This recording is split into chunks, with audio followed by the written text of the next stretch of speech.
یه دستگاه PS5 برامون اومد که صاحبش خیلی عجله برای فروش دستگاه داشت، چون میگفت پول لازمه و میخواد با پولش موتور بخره.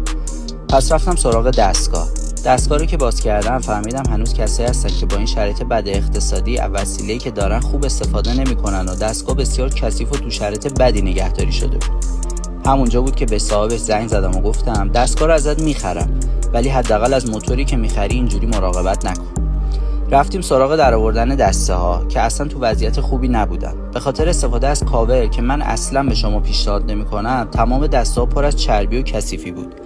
دسته ها رو به سرعت نور به حالت اولیه برگردوندم و دیگه خبری از کثیفی و چربی نبود. حالا وقتش بود که به جای دسته آکمن به فروش برسن.